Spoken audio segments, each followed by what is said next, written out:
This is Glendon Hall in Northamptonshire, a building with over 400 years of history. And this bit round here belongs to Martin Hipwell, who decided to build his mother a new house.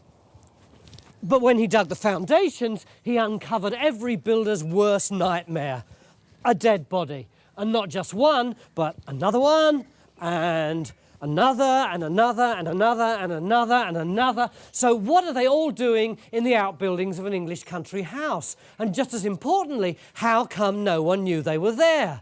Time Team's got just 3 days to come up with the answers.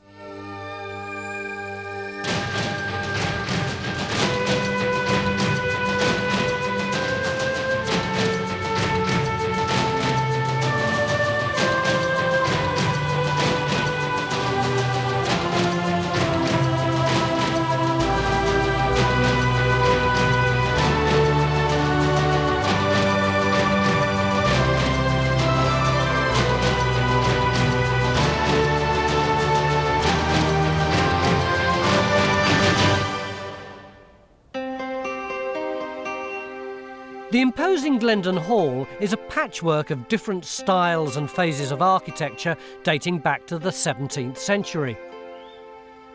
Martin's family live in the stable block, overlooking the Victorian workshop where he discovered the bodies. How's your mum facing up to the fact that there are all these dead bodies under where they're going to live? I'm more concerned about the skeletons and how they feel about Mother coming to live here. Yeah. How did you find them? The builder, who was on the digger, just came across a piece of bone, which initially we thought was obviously animal, but realised later that it was quite obviously human, and it was this part of a forehead. How long was it after that you realised that there wasn't just one body but a whole load? Straight away, within 10 minutes. Mate, this is the very first time you've seen these, isn't it? Yeah. What do you reckon? What's your instinct? Well, if this is the density of them, Yeah. where all these yellow marks are, then it suggests it's a cemetery. And if the alignment of these is right, I guess this is what, east-west for these burials? Yes, almost exactly, yes. Then we'd assume they were Christian. So it looks to me like some sort of medieval cemetery. That'd be the period I'd think of. Medieval cemetery sound right to you? Well, we know there was a church at Glendon many, many years ago. We don't know where it was. Right. It would be very interesting to know where the church was. Yeah. So how do you want to tackle the site? Well, we've got to empty some of these graves anyway, because you want the burials out of the way you're going to develop Yes, the area. particularly on the other side of this wall. Yeah. So we'll do that. But then if there's a church in the immediate vicinity, we should be looking for that. Just a thought. How do your children feel about these bodies? We've nicknamed them our friends in the south, so they've actually almost become friends to the children. So they're not at all concerned. In fact, it feels better now down here than it ever has done in the past. First of all, we'll get to work on two of Martin's friends in the south to see what they can tell us about the place where they were buried. Phil will need to dig through a lot of building rubble before he reaches his skeleton, but Jackie McKinley, our burials expert, can already see some bone. I think I've got some skull here, but it's pretty smashed. Martin's found bodies all over his building site. Just a few feet away from Jackie, inside the incident room, he's discovered the skeleton of a child. And there was a line of 5 adults under the table where Stuart and Henry are scouring the maps for evidence of the church. So what you got then, Jackie? Well, I have got some skull here. You can see it's ever so close to the surface. And at the same level, I've got bits of blue plastic turning up. So whether it's in situ or it's been redeposited, I don't know. Because I can see there's a bit of bone there. Yeah. You can't actually trace it around. Yeah. And there's another bit there. Yeah. But at least with a skull there, at least you've got something to work to, and you've Yeah. got a level to work to. Yeah. I ain't got a level to work to at the minute. While work continues in the cemetery, we're just beginning our hunt for the church. And just under a huge yew tree, the other side of the incident room, is a garden folly made up of stacks of masonry, some of which looks suspiciously like it might have come from a church. There's a lot of tumbled windows here and stuff, but that's interesting because that looks like it's part of a very large window originally, with sort of round rather than pointed heads to it. Does that look part of, do they look like church windows to you? It could be church. I mean, they could even be domestic with that, but even if they are church, they would suggest that something radical going on with this church in the early 16th century, that sort of period. In fact, just looking over there, there's a bit of other side of masonry. This looks like marble. Decorated, isn't it? Yeah, and that looks, it is marble. Where would that be in the church? This looks like it's from a monument, a tomb or something like that. Right. But that again looks 16th century to me. But a rather nice bit of work. I mean, that's expensive stuff to bring in. So all these bits of church that you see here, you would think are from the church we're looking for? I would think so, yeah. Not necessarily in the right order, but from the church you're looking for. Yeah, certainly. So the folly doesn't look like it's the church itself, but at least we now know we're looking for a posh late medieval church. Perhaps that could have been connected to some grand house that was here before the current Glendon Hall. And maybe the people buried in its graveyard lived in that very house. Right, can we have some labour, please? Knowing the extent of the cemetery might help locate the church. So Phil calls in the rest of the team to look for a boundary. You can see here that the graves do show up. There's the natural, this really compacted sort of iron stain material, very hard, and with sort of flat plates of this stuff in there. And then you can see that here we've got the outline of a grave, apparently much truncated, chopped off. So what we're proposing is to take a strip continuing from this grave right the way back that way. We'll take one through the middle, and we'll take one from where Jackie is going that way, because these things look as though they're in lines. So we might have a row of graves here, and then perhaps a gap, and then another row of graves here, another gap, so on and so forth. We're plotting the graves as we find them to work out the shape of the cemetery, and there seems to be a gap under part of the incident room. Geophys are sent in to investigate, but even with ground-penetrating radar, they are finding it difficult to see through the concrete floor.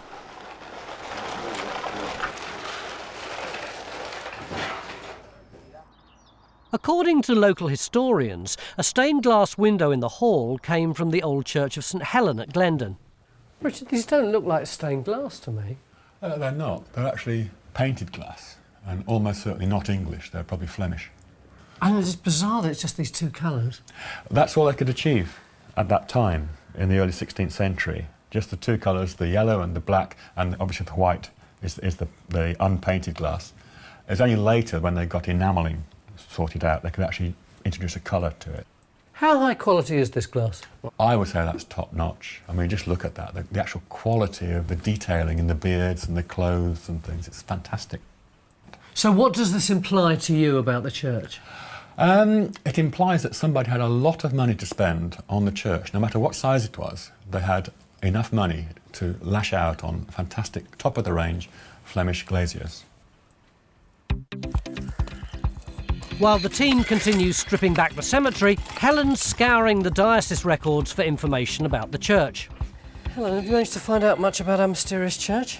Yeah, a few dates at least. It seems to have been around for a pretty long time. Like when? Well, the first record, 1254 here, valued at 6 marks and a half, which is not very much. It's a very little sum, so presumably a small church. Then it goes on, we've got records down to the dissolution of the monasteries. And then from the Diocese of Peterborough, we've got records from 1793 to 1812, so coming right up to within the last couple of hundred years. And does it seem as though it was always fairly small? Yes, it does. We got this description here in the 1720s. It says consists of a body and chancel, so there's no aisles, no mention of a tower. It's not grand, it's just a little two-room church. Puzzling, isn't it, that we've got those beautiful Flemish windows? Yeah, and they're a very odd date as well, 1563. You're not supposed to be putting religious iconography into churches at that point. You're supposed to be almost becoming a Puritan. So what does that tell you? I don't know. Something to find out in the next 2.5 days, isn't it? What about our bodies? Well, we haven't got as much detail about burials as we have about the rest of the life of the church. The burial register doesn't seem to have survived. That would be from the dissolution onwards, about 1538 onwards. So we don't know who was buried in this church after that. And of course we wouldn't know who was buried before because no records were ever kept. If the records can't help us, we'll have to rely on the burials themselves. But there's no shortage of those. We got one grave in there. Yeah. And we got one grave in there. Gee, I wonder if there's might be one over there. There is a slight dark patch there, isn't there? It goes right through there. Yeah. Stuart's noticed something on an 1817 map that might indicate the location of the church or a predecessor to the hall. That bit there. You see that very pronounced kick? Oh, there? this is where it turns into this lane here. That's that driveway, yeah, heading Right. up there. But originally, I think that road came through here, which is this hollow down here. Look, the one that goes past where the cars are as well. That's it, going through there. And when you look at the Right. maps, it takes a line straight through back onto that road there. Right. But something has made that kick go Sort of bypass, in fact. Exactly. Now, when that happens, it's often going round a something. manorial site Yeah, or a churchyard or something like that. Geophys begin to survey the area to see if they can find what caused the road's diversion.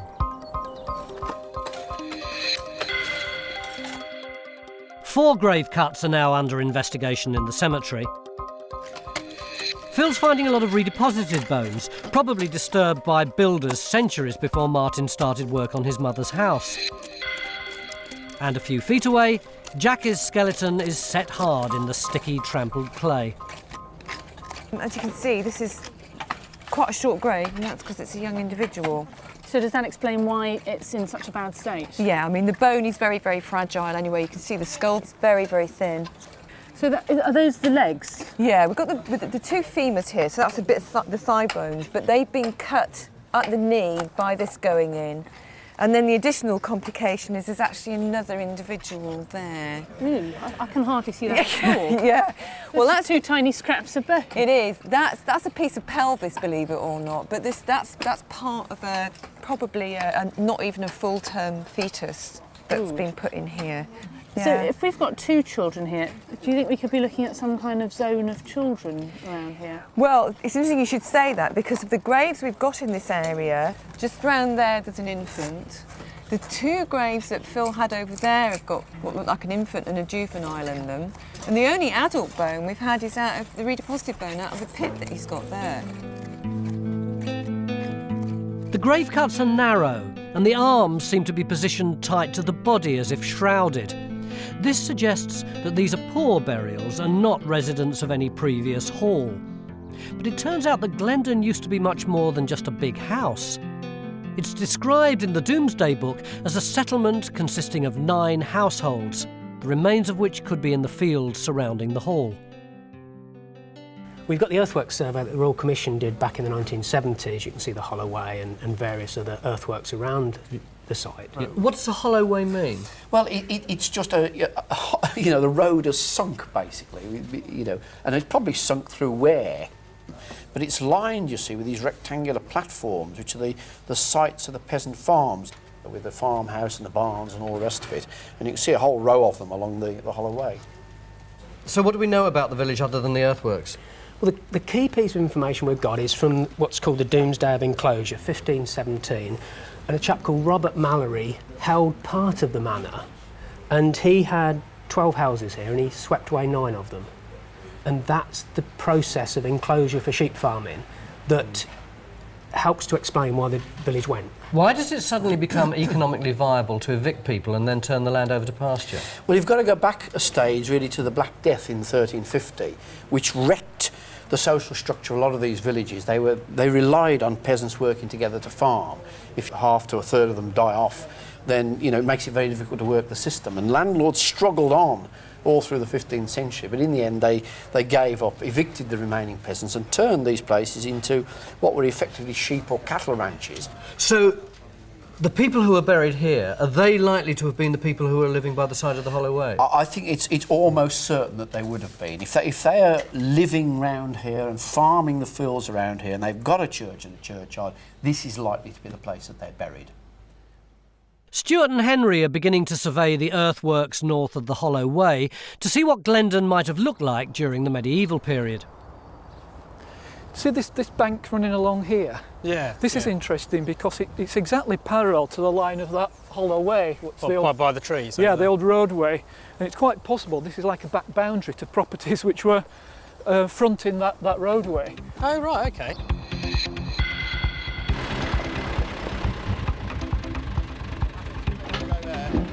We're now expanding the cemetery trench beyond our line of graves to see if we've reached its eastern boundary. Geophys have really struggled to come up with anything useful around the incident room because the land's so disturbed. So instead, we're putting in a series of test pits to determine the size and shape of the cemetery. Rakshaw's looking for the western boundary, while Kerry's tackling the south.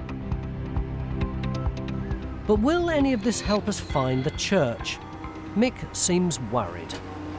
You think that the evidence may have been trashed? Yes, I do. When you see these 19th century buildings and you think of the size that this church might have been, it could well be under one of these and we could have lost it. Yeah. So the strategy is to try and find the shape and extent of the graveyard, because the church is going to be somewhere in the middle of that, hopefully.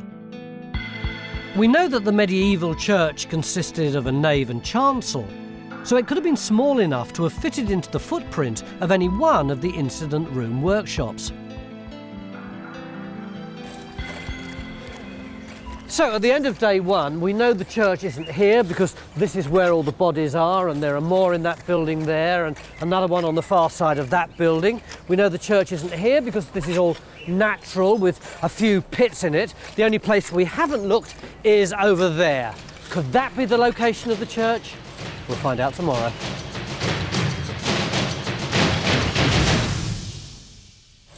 Day two here at Glendon Hall in Northamptonshire, where we've discovered over 30 medieval burials. And this morning we're going to peel back all this earth here to see if we can find the church that goes with them. And we're extending a trench over here to find the extent of the cemetery. Also one on the far side of this building, another one in there, and a fourth one deep in here, which could prove a little bit difficult. Matt's starting to take off layers of building rubble to look for the church.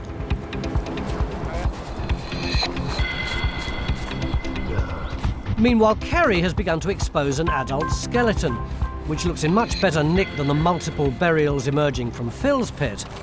Well, this is getting really complicated in here. I mean, back at this end, we've got a burial. We've got the hand and part of the thigh bone down in here, and that represents a burial which is in here, and it's obviously extending underneath here.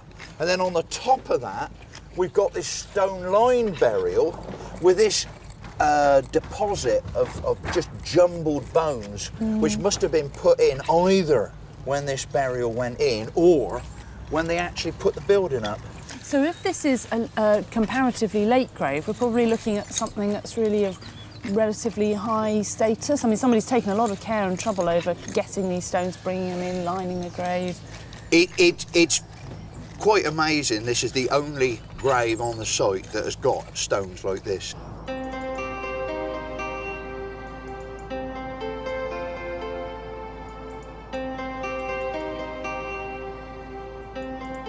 Most of the bodies in our cemetery would have been buried within 3 days of death, lowered into the grave with their shrouds tied at the legs. The Glendon parish priest would have purged them of their sins with a sprinkling of holy water from a sprig of a herb called hyssop, before touching them with a processional cross. Jack is still working on the skeleton of a 6 to 7 year old boy, but we're ready to lift the remains of a child who would have been about 4 when he died.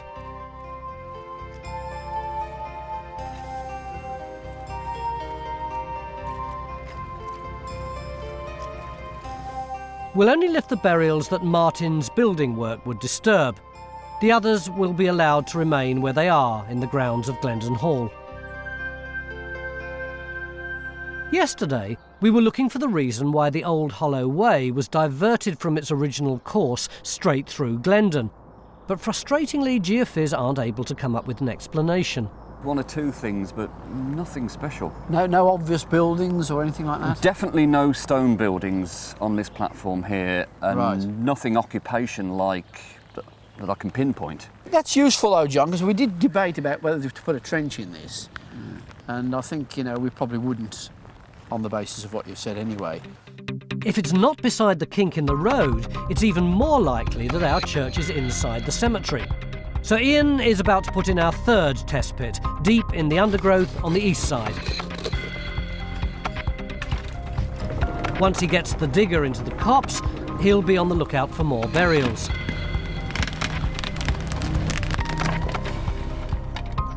At the other end of the cemetery, Raksha has found a piece of a child's jawbone. Do we know how old it is at all? Well, it's obviously an infant. It's still got its milk teeth. This is a milk tooth, that's a milk tooth, and you've got one of the permanent teeth coming through, developed in there. So it's about sort of 3 to 4, something like that.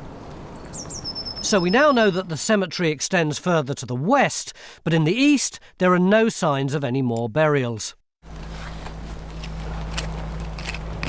Absolutely clean, there are no finds in it. While the search for St Helens continues, Richard and Raysan are seeing if the Flemish glass that we know decorated the church in the 16th century fits into the window tracery in the garden folly. That's brilliant, yeah. So what about the East End one, so we can do a grander version? Grander version, slightly larger, but still 3-bay, I think. They're beginning to build up an impression of what the church might have looked like. But there's still no sign of it where we extended the trench this morning, and we're halfway through the dig. After a day and a half of trawling through the records, our Northamptonshire archaeology expert Glenn has found evidence of a drawing of our church, which is useful, A, because it could tell us what it looks like, but more importantly, it could give us a clue about its actual location. Only problem is it's not here, it's in London in the British Library, and it's too valuable a document to take out, and we're not allowed to photograph it, so we're sending Victor out to draw us a copy of it. Have you got your pencil? I've got everything ready. And your paper? Yep. The whole dig's depended on you, mate. Thanks. Good luck.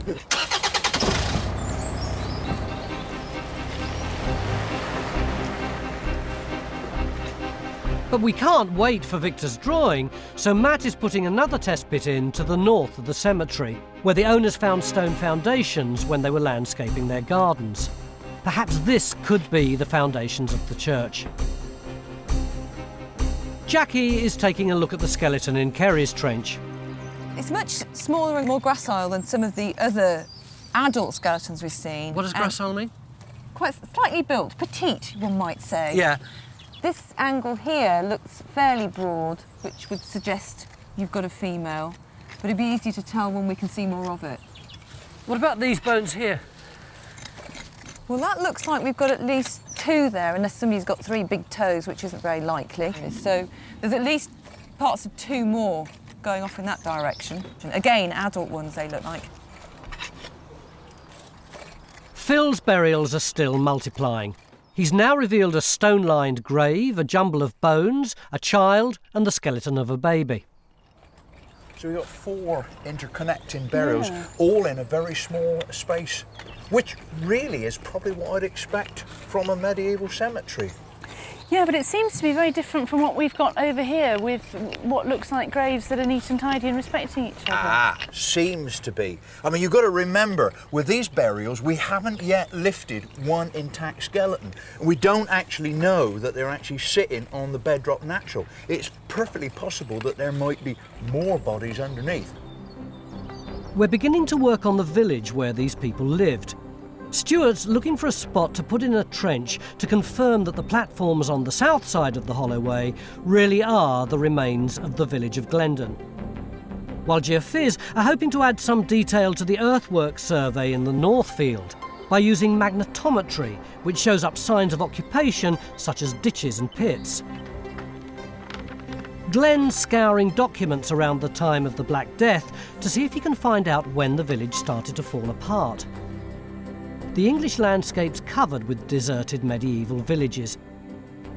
There are over 100 in Northamptonshire alone, and just next door to Glendon, Barford and half of Rushton disappear within about 10 years of each other. We've got some documents already. Now here's one which is a survey from 1327 that actually gives us some of the people who lived in this village. Like who? We've got Robert Marriott, had a cottage and 1 virgate of land. And how much is that at this time? Well, later documents suggest it's 20 acres. Oh, right. So a fair-sized farm for that period. And these are the rents they're paying, are they? That's There's it. 5 shilling, 2 shilling, 12 pence and so on. Yeah, but they're cottages. They only have a house. They don't have any land. Ah, right. So they're landless labourers, probably working on the other places. Essentially, yeah. Right.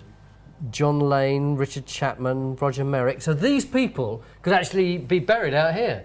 Almost certainly they are the people buried in the graveyard. If they lived here in 1327, these people and their children might well have been victims of the Black Death 30 years later. But we'll never know, because the disease acts so rapidly that it leaves no trace on the bones.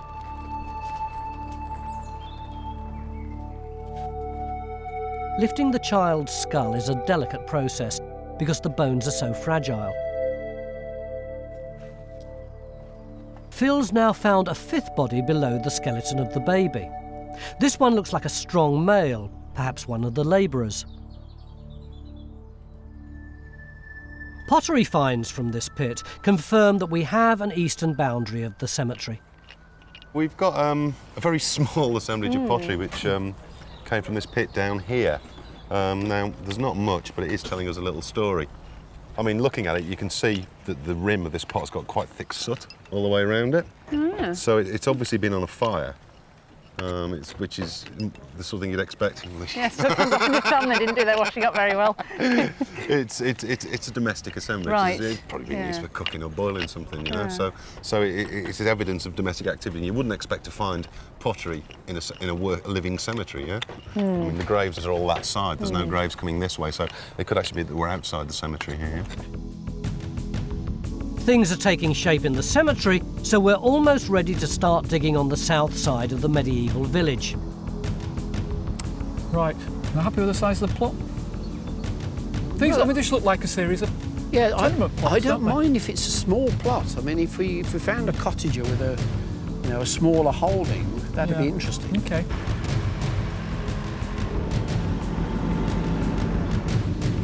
Hey, don't let him take over. That's coming off easy, isn't it? There were no stones to mark the graves of our Glendon villagers, and it seems that many of them were unceremoniously chopped through when these buildings were erected. But there are some gravestones here. What's all this? This is the Glendon dog graveyard, Tony. Dog graveyard? Yeah, the pets and the pack animals that lived here many years ago. We've even got a ledger here dating back to 1793 with some of the dogs' names. We've got Lively, Lady, Lily, Lovely. Have you seen this one? Yes.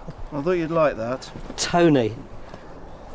It's ironic, isn't it, that on the far side of this building we've got the Victorians hacking the earlier dead bodies to pieces, totally failing to record their names, while at the same time on this side of the building they're creating their own little idyllic graveyard to the memory of their pets.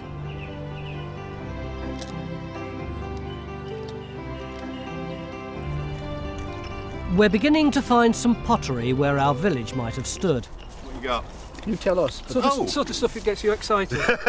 Yeah, that looks more like it. I mean, looking at this, it's all the sort of the standard medieval course words we get around here. It starts in the sort of 12th century, goes through the 13th, 14th. Right. This bit's particularly interesting because it's a medieval Shelley word jug handle. The jug handles like this only tend to be 12th century. They go out when the glazed industry comes in in the 13th, so that gives us a reasonably early day. It's quite nice, that. Well, there's quite a lot of other stuff down here, look. Yeah, I mean, oh yeah, look at that, that's lovely. Well, that's your 13th, 14th century glazeware. That's sort of Stannion lived in. It's only made like about 10 miles up the road. I mean, with that and these, I mean, we're looking 12th to 14th century probably. Well, that's just the life of the settlement, isn't it? It is. It's all coming out of this earthwork here, which we think is the house, and all in concentration. Well, you got more pottery out of this trench than you've got from the whole of the cemetery area up there. Yeah. So, I mean, well, I'm sure this is where they're living. The earthworks give the game away, you know. So. Yeah, true. Things are progressing in the cemetery. By the end of the second day, another skeleton is emerging in Racksha's first test pit, but nothing more from either of two further test pits. Matt's found a dark stain of some kind of feature, but no sign of the church. So by the end of day 2, we have the extent of the cemetery on the north, the west and the east. The church should be somewhere within this area. This grave cut marks the furthest west point of our cemetery. Behind me over there, we've got around 40 bodies. Not only that, but we know the names of some of the people and even how much land they had. But if we want to find out more about their lives, we're going to have to look further afield than here. We're going to have to get really stuck into the earthworks, the site of the original medieval village. But that's for tomorrow.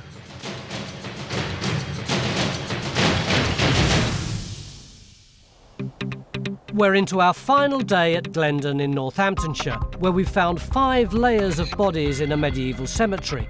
And now we're beginning to get an impression of the village where they lived. Where exactly are we in this medieval village? Well, you're on the edge of a medieval road for a start off. That dip going up there is the old road. That's the hollow way? That's the one, yeah. And coming off this hollow way are a series of boundaries, these earthworks coming off up here. They're a series of regular plots. So what do we think's going on in this trench? Well, this should be where you get settlement and occupation in this area, and out towards that far end of the trench would be where you get the back garden and all the rubbish chucked out the back. Mick, we've only got 1 day left, haven't we? Yeah. Do you think in that time we can learn much about this village? Well, we could at least get some dating evidence, you know, that will go with the documents we've got. If we can actually show that the stuff here from the 12th century to the 14th or something like that, and if we're very lucky, we might actually get a structure of a building or a house or something like that of the people that we know were living here.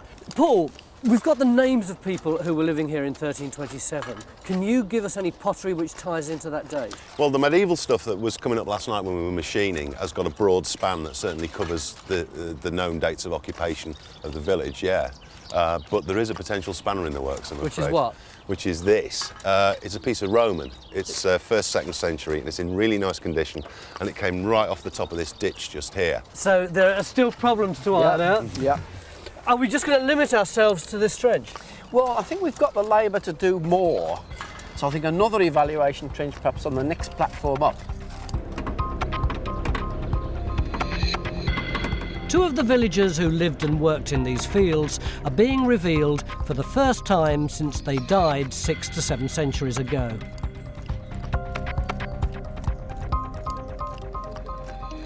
Jack is preparing to lift the tiny pelvis of a baby who was probably born a few weeks premature and didn't survive the birth. Bad news. Victor's returned from the British Library, where the picture of St Helens turned out to be a drawing of Glendon Hall. The good news is that there's a spire in the background. But hasn't that solved it? We know where the church is. I don't think that's the church site, because we've got the burials up the other end. We've got a flipping great spire here. Yeah, but you know, you have to think of gardens and garden features and all the rest of it. And I wonder whether that actually, if it is part of the church, whether they haven't moved it and put it in the gardens, because it's nowhere near the cemetery. If Mick's right and this is a garden feature, it doesn't help us find the medieval church. Archives suggest that the church and village stood here between the 11th and 16th centuries. But the archaeology is beginning to suggest something different. Have a look at this. See all this pottery? Yeah. It's all late Saxon. This piece in particular has got me really excited. Can you see the traces of red paint on it? I mean, probably a little bit difficult to see. Yeah, yeah. We know where this is from. It's from Stamford. They've dug the kiln. That's no later than about 910 AD. And where did it come from in your trench? See this massive ditch down here? Well, the moat at the bottom? Yeah. That's where it's coming from. We've got a massive late Saxon enclosure ditch. This was filled in before the Norman conquest. Cool. Now, I've seen something like this before around here. There's a site a few miles down the road called West Cotton. Oh yeah, in Rawns. Yeah, deserted medieval village. Yeah. The earliest phase of it was a late Saxon timber phase that probably looks something like this. You've got a massive moat with timber buildings inside it. But this is like a sort of Thanes Hall, isn't it? A sort of fairly wealthy, but not too high up the pile Saxon lord. The local big man, I suppose, local big man, for want of a better expression. Yeah. It's getting more confusing by the minute. We've got evidence of the Saxons, but not enough to suggest our medieval peasants actually lived here. So we're putting in another trench over the next platform further up the field.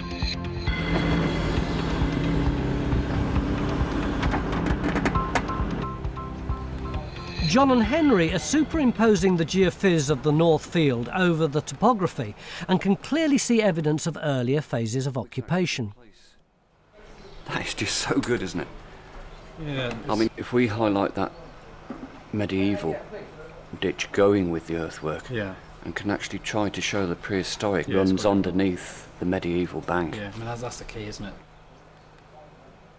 So Martin's friends in the south weren't the first people in Glendon. But the hard life that they led is evident in their bones even now. If we start off here, he's got really bad dental abscesses. That's just one of them there. And that would have been both very painful and his breath would have been quite smelly. You wouldn't want to needed to stand this close to him. Oh, God. That's Oh, you revolting. horrible creature. Oh, dearie me. How old is he? About your age, I should think. Yeah, so sort of older. Prime of life. Yes, if you say so, Phil. And then we've got some sinusitis. If you look just inside this area here, you can see there's this very fine woven new bone inside the sinus cavity. Now, this is this part of the sinus. And you know how painful it is when you get sinusitis. It goes right up into your head. So he'd have had a bad head as well. But his spine's the real giveaway, because this tells us what kind of a hard life he had and how much physical labour he did. You can see he's got this new bone growth around the edge of the vertebra, and these are called osteophytes, and that's basically a reflection of age-related wear and tear. So he's been doing a lot of hard physical manual labour, lots of bending and lifting, probably a bit like you've been doing over the past 3 days, lots of shoveling and that kind of stuff. Yeah, well, I've been doing it for more than 3 days. I've been doing it my whole lifetime. Well, he probably has. Well, you might actually look like this underneath.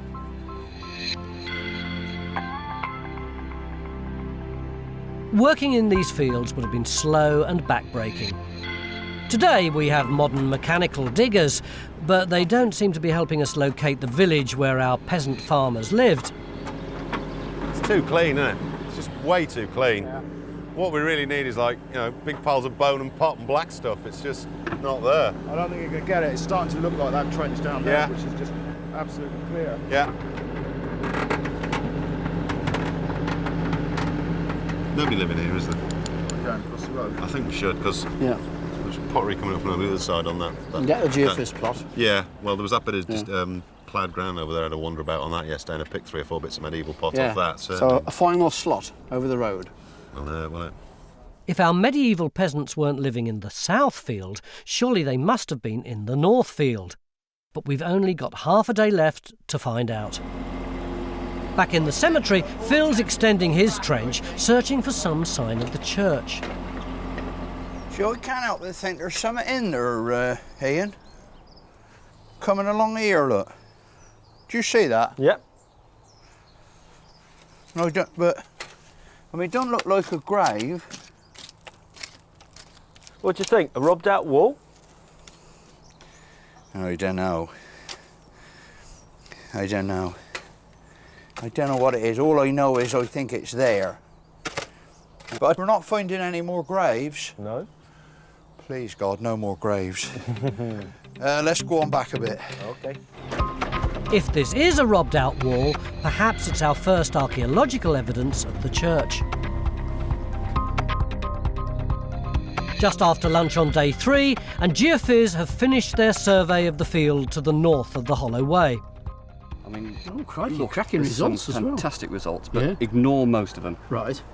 Concentrate on this sort of rectilinear enclosure arrangement. These, I'm certain, are the medieval tenements shadowing the Hollow Way. So these are reflecting the earthworks that we can see on the surface, in fact. Yeah. And it's just possible we've got a structure right. in here, close to the Hollow Way. So probably a house at the front of the tenement, facing south. At the front of the tenement, with the fields behind. So that's a potential building target, isn't it? So I think the trench across that. Straight away, it looks like we're starting to get some results. oh, bingo! Look at that. Lovely. That's it. That's 13th century. Yeah. Mind you, we're getting pottery over the other side. We don't have any features to go with it. Well, we've got features here. Look. Yeah, it looks like it, doesn't it? Looks like it. One or two interesting things. The first thing is in relation to where the Stuart's trying to work out what the spire in Victor's drawing represents. Just in this area here is a mound, just there. Oh, yeah. And the position of it, when you compare it with Victor's drawing, gives you the exact perspective and line that matches the drawing.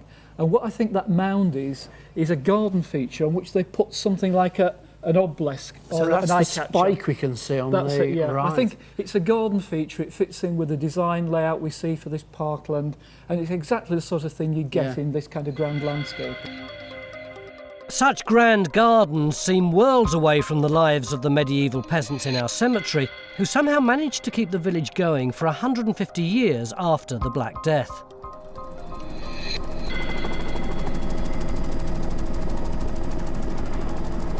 What have you got then, Paul? It's looking a lot more like it, Mick. We've got medieval pottery, we've got animal bone, we've got slag. It looks like the sort of stuff you see kicking around in a yard in a medieval tenement. So this is much more the sort of occupational debris you'd expect here. Yeah, absolutely. I mean, we just weren't getting this over the side of the road. Well, right, we were getting bits of pottery, but this is the sort of stuff you'd expect to find where people were living, you know? The evidence from the trenches now suggests another theory, that the villagers worked the land on the south side of the Hollow Way, but lived on the north. But just when we think we've cracked it, Kerry finds a pot. Paul? Yep. You cleaned that piece of pot? I have. What do you reckon? Well, it looks suspiciously Roman to me, Kerry. It's not Saxon or medieval. What do you think of the glass? Oh, here? blimey, that's a glass vessel, isn't it? Look, you can see the rim there. Is that burnt bone as well? That's burnt bone, so we've got the pot, burnt bone, and You've glass. got cremation, haven't you? It's a Roman cremation. That's beautiful. It is, isn't it? Yeah, but that's going to slow us down. Yeah. Well, and almost to a standstill. With only a few hours left, pressure is on to find some dating evidence for the features in the trench to help us work out what a Roman cremation is doing in the middle of a medieval village.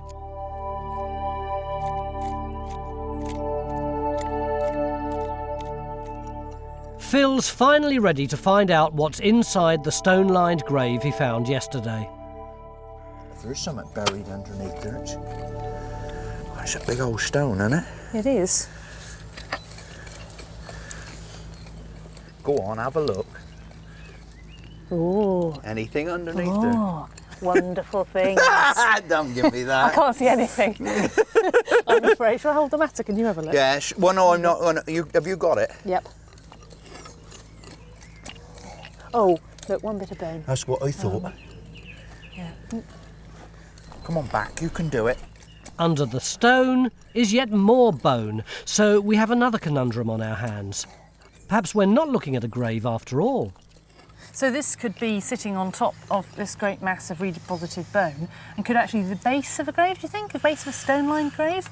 We've got enough I room. don't think, no, because it would put the grave up there. Yeah, and that's too high, do you think?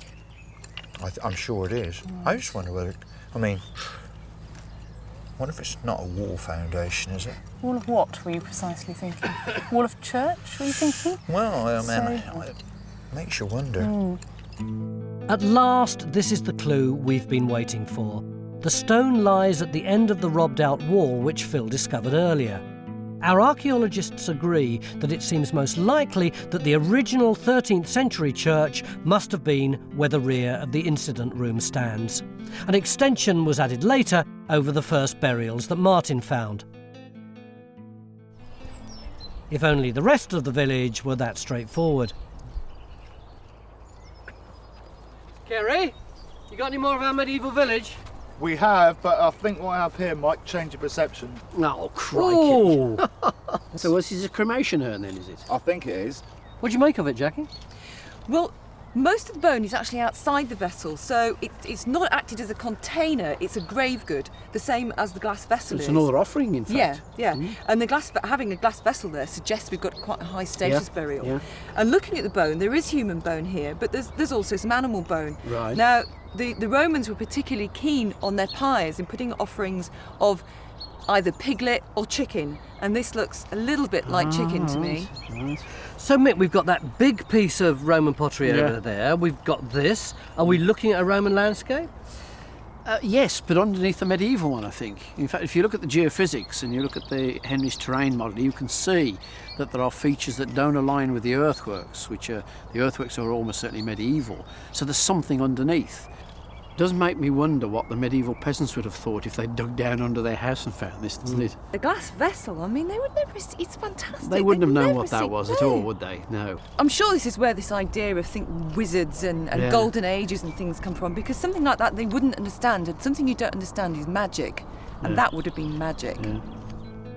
Post-excavation work revealed that the cremation was a 16-year-old girl. Inside the jug was found the fragile remains of another vessel made of glass no thicker than a light bulb. Right at the end of the day, tiny Roman pottery sherds date the post holes in this trench. But there are no signs of any medieval buildings, so our peasants weren't living here after all. And the trench where we discovered the Saxon Thanes residence hasn't got any features dating to the medieval period either. I mean, I think I keep coming back to that point of Paul's, that it ought to be really full of charcoal and rot. So our archaeologists are forced to rethink the location of the village. It now seems impossible that our villagers were living in these fields at all. Instead, it's more likely that the enclosures on these platforms had animal pens and barns on them. We were also confident that the village would be on those platforms, and it wasn't. Yeah, I mean, we're used to seeing earthworks like that and used to assuming that that's where the medieval farmsteads are. Most of us would have put a decent bottle of wine on there being medieval farms down each of those plots. So we've all learnt a lot from this. We've been on a steep learning curve and it's sort of changed our ideas. It's a lesson for all of us. I mean, there's no stone buildings there and they should be in those enclosures. So where is the village? Well, we know where it isn't because we know where all the medieval fields are around here. We know it's not down the other end. So there's only one place it can be, really. Which is? Under these buildings behind us. I mean, Northamptonshire villages almost always find the church in the heart of the village, and the church is just over there. The medieval village of Glendon must have been near the church where the rambling buildings of Glendon Hall now stand. In 1514, a new landowner decided that sheep pasture would be a more profitable use of land, and so he pulled down most of the houses, evicting 62 people.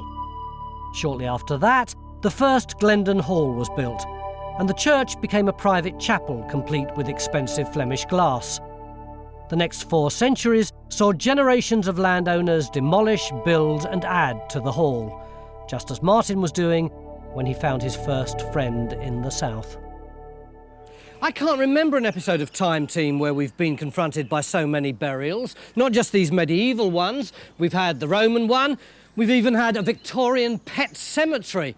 But now that the Christian burials can be reinterred, Martin can carry on building again. In fact, from now on there'll be 3 generations of Hipwells living here, and his mum can look forward to her new home. It's almost as though the village lives on. It's just that it's not out in the fields, it's here in the Great Hall.